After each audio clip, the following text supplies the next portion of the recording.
எந்தெந்த கட்சிகளுக்கு வளைவு இருக்கிறார் ஸ்டாலின் அப்படி எடுத்துக்கலாம் சார்? ஸ்டாலின் கொடுக்கறது எம்பி போஸ்ட் எம்எல்ஏ போஸ்ட்னு இருக்குங்க. ஓகே, இது உண்மை. ஸ்டாலின் தோற்கடிக்கப்பட முடியாதவர் அல்ல.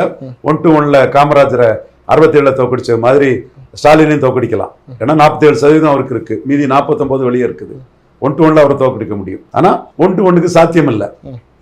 அப்ப யதார்த்த தேர்தல் களம் ஸ்டாலின் வர்சஸ் அதர்ஸ்ல தோற்கடிக்கப்பட முடியாதவராட்டு அவர் கொடுக்கறதெல்லாம் எம்பி போஸ்ட் எம்எல்ஏ போஸ்ட்னு 3 எலெக்ஷன்ல உள்ளாட்சி தேர்தலில் எல்லாமே இருக்குது.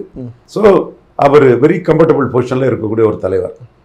அதனாலதான் மோடி அவர்கள் சிலர் இதை தீல மிதிச்ச மாதிரி அவ்வாவான்னு குதிப்பாங்க. என் மதிப்புக்கு மரியாதைக்குரிய ஆடிட்டர் சத்யன் குருமூர்த்தி இந்த கருத்தை அவருக்கு ஒவ்வாமையை கொடுக்கலாம். மோடி இங்க காங்கிரஸுக்கு 10 சீட்டு ஸ்டாலினால கிடைக்குது, அதை எப்படி தடுக்கலான்னு பாக்குறாரு.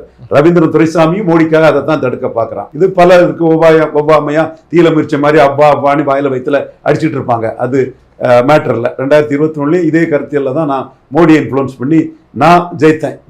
பலரை ஓப்பனா நின்று நான் ஜெயித்தேன்.